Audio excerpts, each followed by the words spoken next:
Começa agora, Abominável Podcast, com Dani Taranha e Rodrigo Ramos. Oi, gente, bem-vindos ao Abominável Podcast. Dani Taranha por aqui, com o Rodrigo Ramos. Alô, Rodrigo, tudo bem? Olá, você que me ouve do além.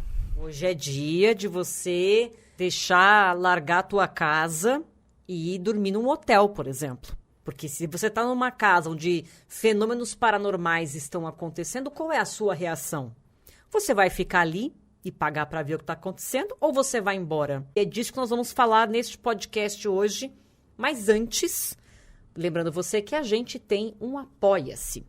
E ele se chama apoia.se/abominávelpodcast. E a sua vida vai ficar muito melhor. Porque a gente tem grupo no Telegram, a gente tem sorteio de jogo de tarô, a gente tem sorteio de jogo de escape, a gente tem sorteio de gibi e outras coisitas maravilhosas. Exatamente, porque o tema do programa de hoje foi eleito pelos nossos apoiadores. A gente fez uma enquete lá no Telegram, no grupo, e aí todo mundo votou e aqui estamos nós. Olha só, o que eles não pedem sorrindo que a gente não faz chorando. Exatamente. Não é verdade? É assim que funciona. Então vai lá no apoia.se/abominávelpodcast. Então vamos lá. Casas mal assombradas. Tem um monte de casa mal assombrada legal que vocês já estão cansados de ouvir e ver e etc. Como, por exemplo, Amityville. Todo mundo sabe da história de Amityville. Tem 75 filmes sobre a casa de Amityville. Outra casa famosa do cinema de horror é Poltergeist, que o cara resolveu criar um condomínio em cima de um cemitério. E aí deu no que deu, né? Também temos a casa do filme Os Outros, com a Nicole Kidman, vocês lembram também? Esse é aquele final mão na teta, né, Rô, que a gente fala. Esse é um dos melhores filmes dali do finalzinho do século passado. Eu acho ele maravilhoso. Não sei se é finalzinho, já é começo desse, né? Acho que ele é no começo desse. Eu acho ele maravilhoso. Um dos melhores filmes de terror de 2000, assim, da primeira década aí. É muito bom e a gente ficou... Nossa, como eu não percebi isso antes? Pois é, tá tudo aqui. Tem também Invocação do Mal. O primeiro Invocação do Mal se passa numa casa que eu vou contar uma coisa pra vocês, hein? Eu ali na primeira cadeira voando, bicho, eu já tava lá na esquina. Só pra lembrar aquele... Você jura? Ah, mas gastamos toda a nossa economia nessa casa. Meu amor, eu moro debaixo da ponte. Eu moro de favor na casa do vizinho, mas aqui eu não fico. Eu acho engraçado esse negócio, né? Que lá nos Estados Unidos eles são obrigados a avisar que alguém morreu na casa, né? Quando você vai comprar e tal. Mas eles não avisam que é assombrada. Até porque o lance de assombração vai muito da crença da pessoa. Tem gente que não acredita. Uhum. Mas acho que deveria ter uma cláusula do tipo assim, olha, aqui morreu gente e dizem que é mal assombrada. Aí, se você vai acreditar ou não, é um problema seu, mas eu estou passando pra frente o que me falaram aqui. Eu mesmo não ligaria, e se o fantasma aparecer, ele vai ter que ajudar a pagar o aluguel. Atividade Paranormal também se passava numa casa. Gosto bastante da franquia. A franquia é bem legal. E esse negócio de babá eletrônica, tudo isso aí é coisa do demônio. Eu acho que deve ter rolado, eu não sei, eu tenho a sensação de que a organização dos exorcistas do Vaticano, não sei, criaram a babá eletrônica porque eles perceberam que eles não estavam mais sendo chamados para praticar exorcismos. Então, tinha dado uma caída no chamado para padres, entendeu? Então, para dar um boom no mercado, vamos criar um dispositivo que, por si só, é demoníaco.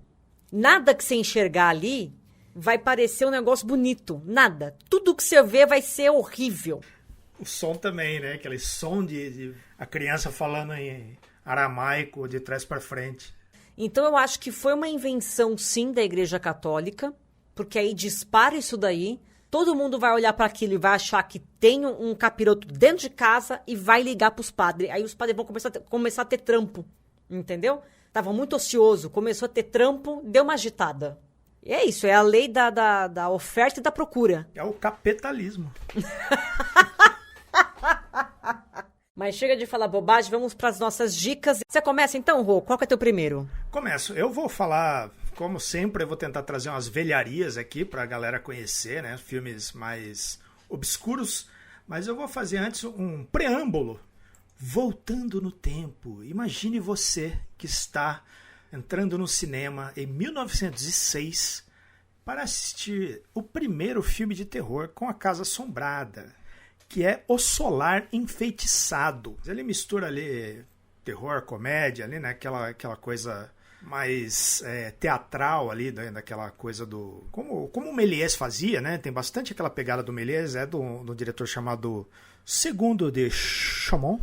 Não sei como é que fala isso, né? Ele é francês.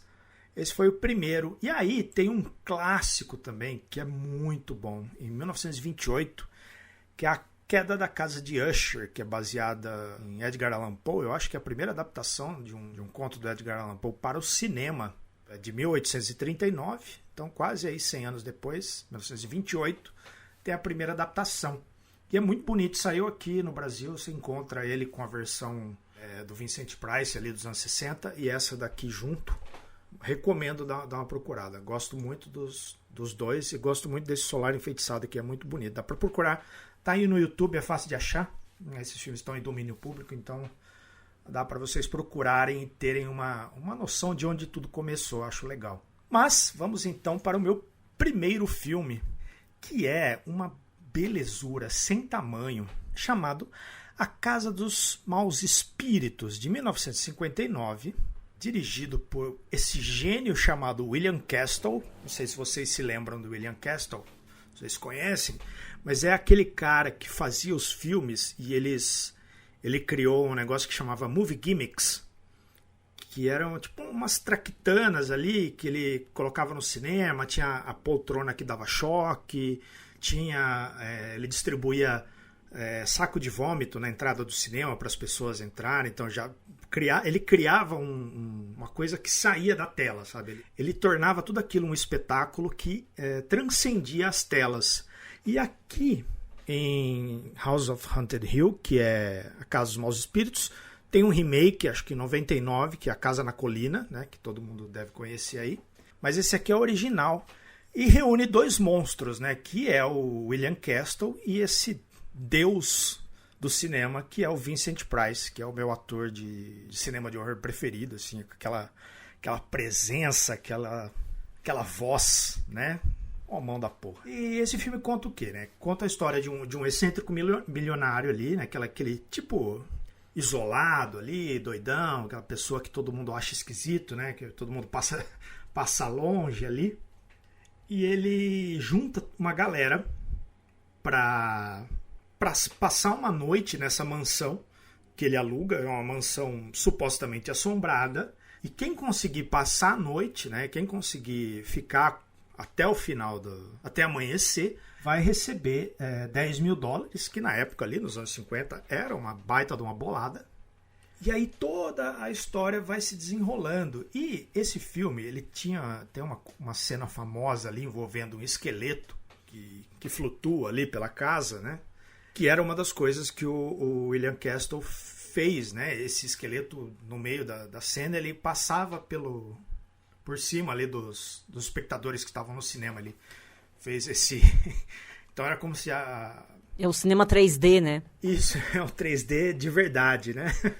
Cara, isso devia ser muito legal, assim. Eu nunca vi, né? Nunca tive a oportunidade. Tem essa coisa que você vai no cinema agora, que ele borrifa água na sua cara, liga o ventiladorzinho, mas isso não chega perto. Nossa, imagina! Do que o William Castle fez. E esses filmes de terror dessa época, assim, eles têm um clima gostoso de assistir, assim, é um terrorzinho sutil, ele tem uma malemolência, uma brincadeira, sabe? É um parque de diversões, assim, é um filme muito gostoso de assistir. Tem aqui no Brasil em DVD, saiu, eu tenho até ele aqui na minha coleção. Diz aqui no Google que ele está disponível para assistir, para alugar na Apple TV e no Amazon Prime Video. Recomendo a todos para vocês conhecerem aí um William Castle e Vincent Price. Quem não conhece, vai atrás, que são dois caras maravilhosos, assim, do começo aí do cinema do horror, do auge, né? Não começo, o auge ali do cinema de horror dos anos 50 e 60, né? Ele vinha ali dos monstros da Universal, as ficções científicas ali de monstro gigante, e aí essa transição ali entre os filmes da Hammer, do Roger Corman, é onde se encaixa ali o William Castle. É bom demais, é muito divertido, muito gostoso de ver. Muito que bem. Minha primeira dica é de um filme que me traumatizou. Acabou com a minha infância. Na verdade, é um filme feito pra TV, mas é um filme muito bem feito. E que tem uma ligação com essa nova leva de filmes de horror que a gente tem nos dias de hoje. Eu vou explicar por quê. O filme se chama A Casa das Almas Perdidas. É um filme de 1991 e é baseado no caso da família Small, que é um dos casos que foram investigados pelo casal Warren. Olha o casal Warren aí. Qualquer semelhança com Invocação do Mal não é mera coincidência não, tá? Mas A Casa das Almas Perdidas veio primeiro. Se passa em 1985, é uma família, pai, mãe, filhos. Eles estão numa casa e nessa casa eles começam a ouvir vozes, começam a ter problemas com os aparelhos elétricos, começam a ver vultos, né, sem formas. Armário começa a abrir sozinho, da cozinha, a torradeira tem um piripaque, essas coisas. A pessoa vai dormir, coloca a cabeça no travesseiro, escuta uma vozinha. Tudo isso fica acontecendo, esses fenômenos paranormais acontecem na casa. E essa família é muito assídua da igreja e procuram ajuda, porque eles querem fazer um exorcismo ali na casa e etc. Mas aí, por conta da burocracia, eles não conseguem fazer. E é aí que eles recorrem ao Ed e a Lorraine Warren. Mas aquele negócio, né? Vira um circo. E aí a imprensa começou a invadir a privacidade da família, começou o famoso rebosteio. E as coisas só vão piorando até que, enfim, não vou contar o final pra vocês. Mas eu lembro que eu era criança quando eu vi esse filme e eu fiquei traumatizada num ponto de não conseguir dormir de noite. Tem uma cena em específico ali envolvendo duas coisas bastante desagradáveis que realmente me deixou bem cabreiro também. Eu era adolescente, vi numa madrugadona assim da Globo, que olha... Que cena, você lembra? Agora eu fui curiosa pra saber que cena é. O cara, ele é violentado por um fantasma. Ah, é verdade. Nossa, é verdade. Tem essa cena. Pois é. Tem essa cena. Pois é, gente. Esse filme não é brincadeira, tá? Ele tem um clima estranho. Ele é esquisito, né? Ele tem aquela pegada de filme pra TV que é mais apelativo, assim. Ele é feito ali nos anos 90 pra TV. Então ele tem toda aquela carga de... Dane-se, vamos fazer tudo pela audiência. A história é boa, mas ele carrega ali no drama e na tensão, assim, porque é o que dava audiência na época, né? É um filmaço. E nessa época valia tudo, né? Anos 80, começo dos anos 90, valia tudo. Então esse filme, ele realmente é um filme pesado. Eu realmente fiquei muito impressionada quando eu assisti. Cara, mas ele é fantástico. Eu acho que vale muito a pena ver.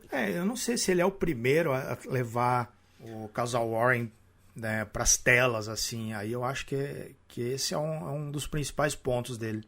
Mas é isso, gente. Eu não sei onde vocês vão assistir A Casa das Almas Perdidas, YouTube. Na locadora do Capitão Gancho. Olha, descobri aqui que tem um serviço de streaming muito bom chamado YouTube.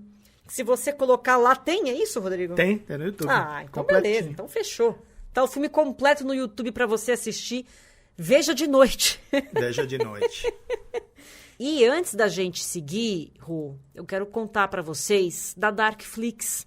Porque a Darkflix Plus é o único serviço de streaming nacional focado em filmes e séries de terror, ficção científica e fantasia.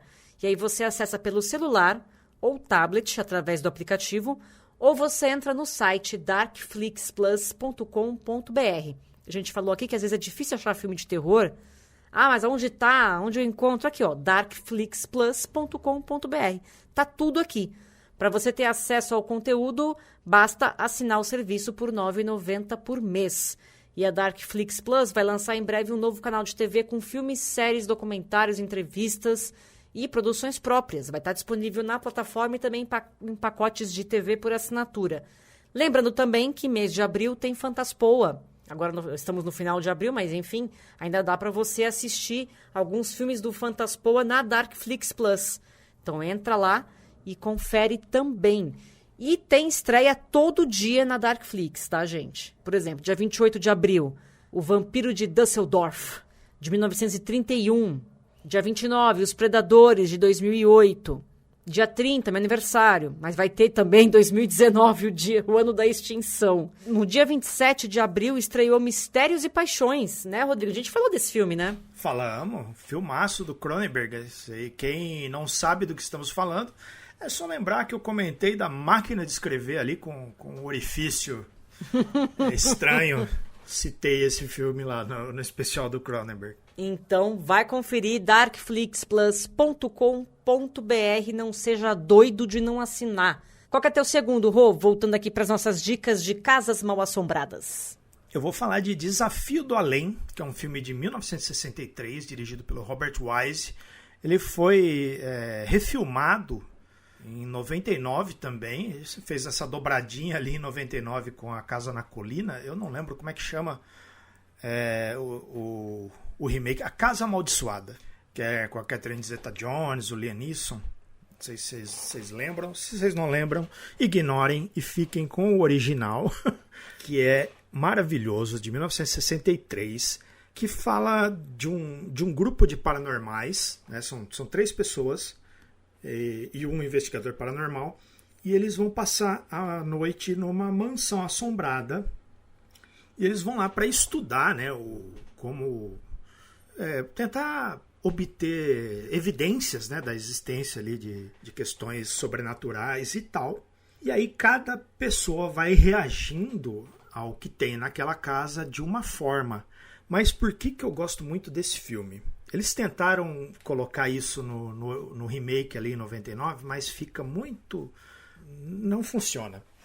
Esse filme, lembrando que ele é de 63, ele tem duas personagens. O filme trabalha uma tensão sexual entre elas, né? Uma delas é lésbica e a outra não, então rola uma tensão ali.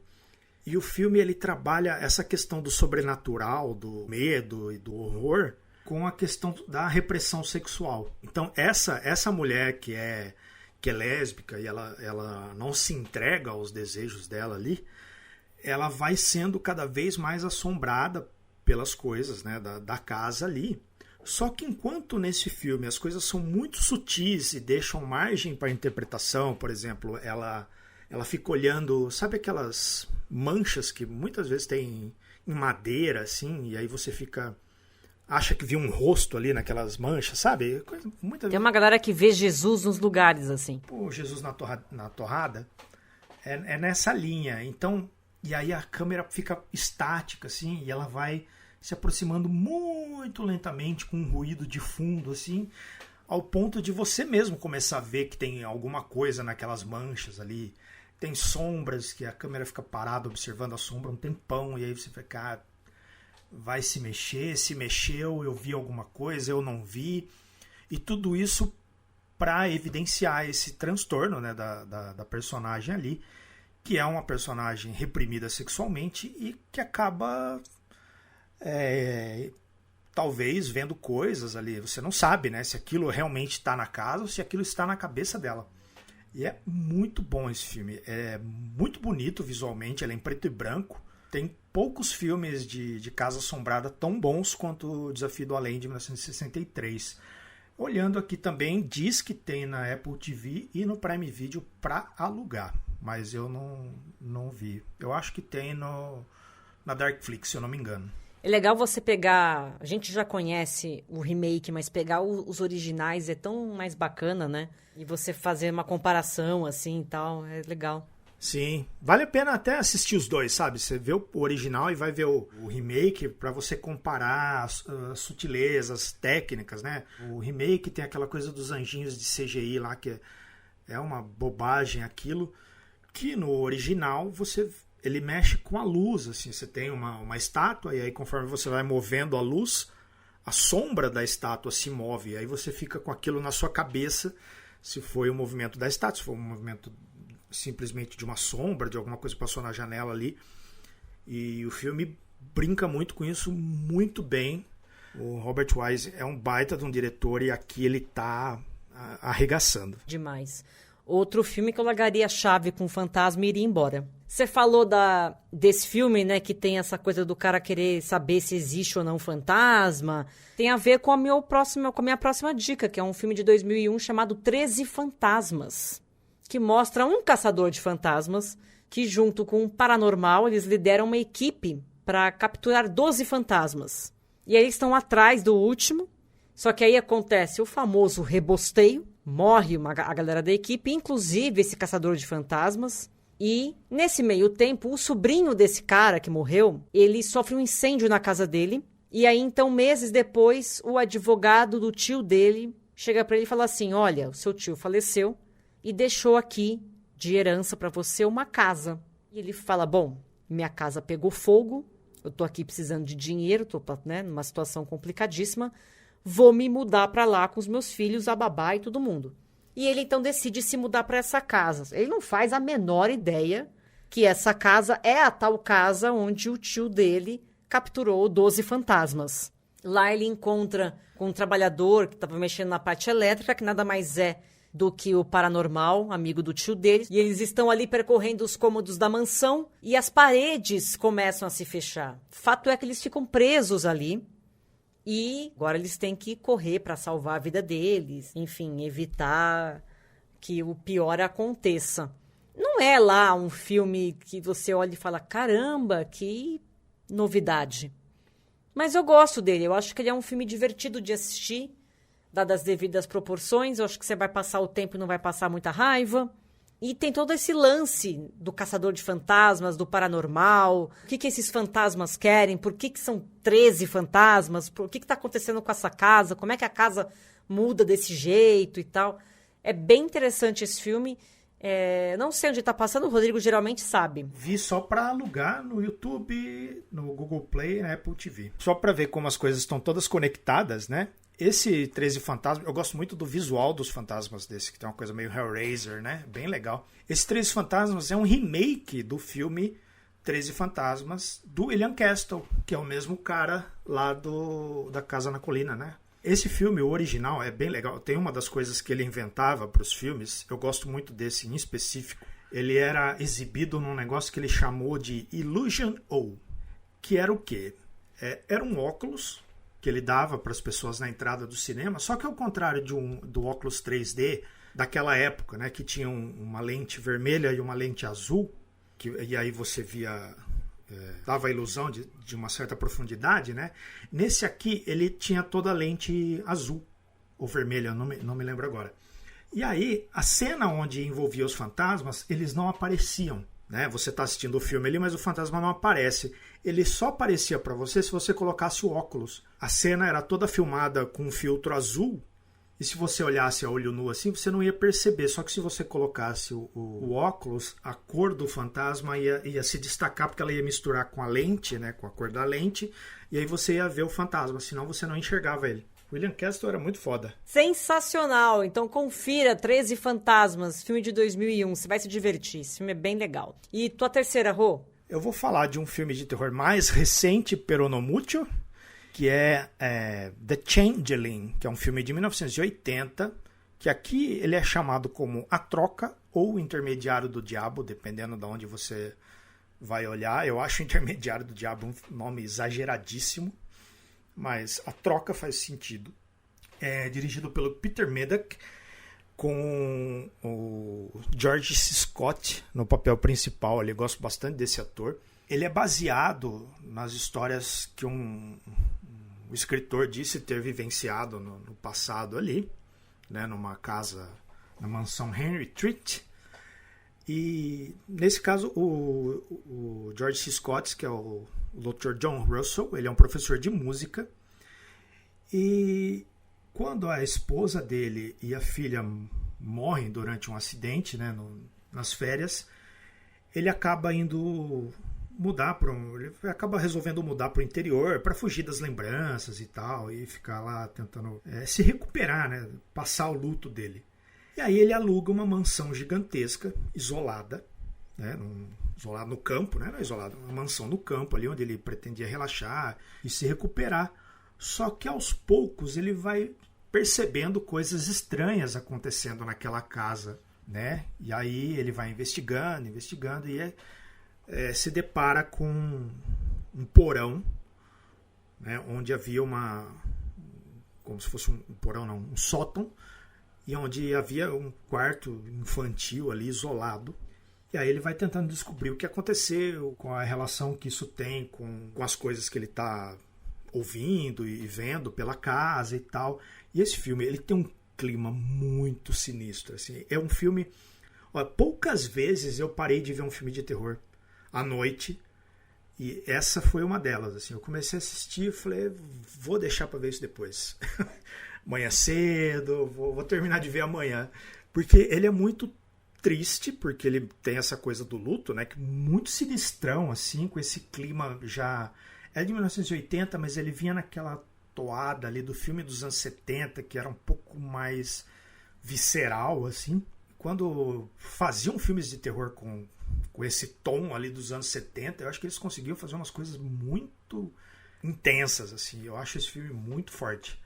Vale a pena dar uma procurada. Eu acho que tem na Darkflix. Eu estava procurando outro dia justamente esse filme. Se eu não me engano, tem lá. Mas eu não encontrei ele em outro streaming nem para alugar. Assim. Quem quiser vai ter que dar uma procurada aí na locadora do Capitão Gancho. Minha última dica é um filme chamado A Maldição da Casa Winchester. Filme de 2018 com a Helen Mirren no papel principal. Baita atriz, gosto muito dela. Antes de falar desse filme, temos que situar você sobre essa casa. Essa casa existe, hoje é atração turística. Você pode agendar e pagando uma quantia X, você pode ir lá visitar essa casa. É uma mansão que fica na Califórnia, famosa por supostamente ser assombrada. Foi a residência da Sarah Winchester, esposa do magnata da indústria de armamentos, William Winchester. A Sarah, ela acreditava que ela era assombrada por almas que foram mortas pelo rifle criado por sua família. Basicamente, ela tinha uma culpa, né? Um sentimento de culpa. E aí, então, ela decidiu criar uma mansão para justamente afastar os espíritos ou se proteger dos espíritos, enfim. A Sarah ficou mexendo nessa casa 24 horas por dia durante 38 anos, de 1884 até o dia da sua morte, em 5 de setembro de 1922. Evidentemente, a Sarah morreu e eles pararam de construir. Mas a casa era um labirinto, assim. Tem, né? 160 cômodos, 40 quartos, 2 salões, 6 cozinhas, 13 banheiros, 2 porões. É porta que não é porta, é parede que você mexe e vira porta. Escada que não vai para lugar nenhum, né? Janela que dá para parede. Essa casa é uma maluquice gigantesca da Sarah Winchester. A ideia dela era continuar construindo, né? Às vezes não tinha um projeto, era vai fazendo, só não pode parar. E aí o filme mostra um psiquiatra que é chamado para avaliar o estado psicológico da Sarah. Mas a hora que ele chega lá, ele começa a perceber que talvez a Sarah não seja tão doidinha, não. Talvez a casa realmente tenha uma função ali e dentro daquelas paredes e janelas existem, sim, espíritos atormentados e etc. O filme, na verdade, ele não chega a ser um filme de terrorzão, assim. Tem essa história que é real. Ele explora bem esse lado de será que a casa realmente é assombrada ou é a Sarah que não consegue lidar com os seus próprios fantasmas e acabou externando isso. O filme, na verdade, mostra as duas coisas e você tire sua conclusão. E aí há quem diga que quando você faz alguma coisa com uma energia XYZ, essa energia fica no ambiente. Por isso que as pessoas acham, essas pessoas sensitivas, enfim, acreditam que a mansão Winchester tem essa energia pesada justamente porque ela foi moldada com esse pensamento, né? Com essa dor que a Sarah carregava na vida dela, com essa culpa e etc. É um filme interessante, é um terror psicológico, tem bons momentos, não é nada espetacular. Eu achei até estranho a Helen Mirren ter topado fazer esse filme, mas ao mesmo tempo eu achei interessante porque é bom a gente ter grandes atores e atrizes fazendo filmes que são classificados como terror. E esse aqui é um bom exemplo. A Helen Mirren, como sempre, maravilhosa, não tem nem o que dizer. A Maldição da Casa Winchester, é de 2018. Eu acho que tinha na Amazon ou na Netflix. Esse eu não achei aqui também, mas tinha. Esse tem uma história muito boa com essa casa, que para quem curte história em quadrinhos, tem uma fase do Monstro do Pântano, escrita pelo Alan Moore, que mostra o Monstro do Pântano viajando pelos Estados Unidos e encontrando monstros ali, né? Monstros reais, mas que na verdade tem uma história por trás. E durante toda essa viagem dele, ele termina essa exploração pelo submundo dos Estados Unidos, justamente na casa da mansão Winchester, que é na Saga do Monstro do Pântano, número 45, de fevereiro de 1986. E ali, na história, a casa é realmente assombrada e tal, e aí você vai vendo todos os fantasmas que tem naquela casa. Tem os búfalos fantasma, né? Porque lá na época da colonização os caras matavam milhões de bisões, assim, aqueles búfalos, bisão, né, que chama, por nada. Eles simplesmente estavam no trem e eles iam atirando nos animais que estavam na pastagem. Então eles praticamente extinguiram esse animal. E lá ele aparece no Predador, né? Que tem uma cena do Predador novo que envolve esse bicho. Tem os índios, né? Que a colonização matou muitos. Os índios não, os indígenas. São os nativos americanos, eles praticamente exterminaram usando as armas dos Winchester. Tem muita gente que morreu em briga de bar, em briga de salão, né, naquela época ali do Velho Oeste. E aí cada cômodo que as pessoas vão explorando da casa nessa história, eles vão se deparando com um tipo de morte ali. E é muito curioso como o Alan Moore, ele resolve terminar essa viagem do Monstro do Pântano pelos Estados Unidos, né, por essa parte sobrenatural dos Estados Unidos, numa história que envolve armas, né, que é a tal da liberdade ali dos americanos, de ter a arma, aquela coisa que eles sempre defendem, né, o direito à defesa e tal, mas onde estava a defesa dos indígenas, dos animais e tal? E aí o Monstro do Pântano, essa história do Monstro do Pântano discute um pouco disso. É bem boa, saiu por aqui várias vezes, né, a Panini relançou recentemente. Então vale a pena você dar uma procurada, que é uma baita de uma história. E tem vários documentários sobre essa casa no YouTube, que eu já assisti. Tem bastante coisa, então, para você procurar sobre a casa Winchester. Vale muito a pena, eu acho muito interessante você ver. E eu acredito que para essas pessoas que estudam psicologia é um prato cheio também. Falar, né, e estudar um pouco o caso da Sarah Winchester, porque foi feia a coisa ali. Esse foi o nosso episódio especial Casas Mal Assombradas. Episódio este que veio de votação dos nossos apoiadores. Então, se você quer se tornar um apoiador, por favor, apoia.se/Abominável Podcast. Então, vai lá, contribua, participe. Já sabe, qualquer coisa dentro de casa, primeiro chama o quê? O eletricista, o encanador, porque às vezes o que é? Um rato, tá preso no cano. E você tá achando... Um amigo meu morava numa casa que de noite ele escutava um piano tocar sozinho. E ele achou que era um fantasma, uma coisa. Só que aí começou a ficar muito frequente, começou a achar estranho. Quando foi ver, era um rato que estava dentro do piano. Quando ele foi ver, era um rato tocando piano, que seria mais surpreendente do que um fantasma. Imagina de fraque, bonitinho, né? Uma coisa meio Mickey Mouse nos anos 60. Então, antes de chamar o exorcista, dá uma procuradinha, porque às vezes, assim, quase sempre... Tem explicação. Tem explicação. Às vezes é uma lei da física, às vezes é uma lei da física. Às vezes acontece também. A madeira, né, que range ali, expande. Putz, eu tomava cada susto com isso. Cada estalo que dá, né? Pá! Você vai estar matando alguém, gente. Calma. Até entrar no colegial e aí ter minhas primeiras aulas de física. Para isso serve o colégio, para você poder distinguir o que é demônio e o que é lei da física. Agora, e os nossos ouvintes têm histórias de casa assombrada? Deixa aí nos comentários. Ah, boa, verdade. Conte-nos a sua história real de casa assombrada. Estamos aqui para abrir nossas mentes. Não somos tão céticos assim. A gente vai tentar te ajudar. Vamos tentar eliminar as partes físicas para ver se sobra alguma coisa. Se sobrar, a gente passa o telefone de um padre. É isso, meu povo. Divirtam-se com suas casas mal assombradas. E a gente se encontra semana que vem no mais um episódio do Abominável Podcast. Um beijo pra vocês. Beijo, Rodrigo. Beijo. Abominável Podcast. Siga-nos no Instagram, @Abominável Podcast.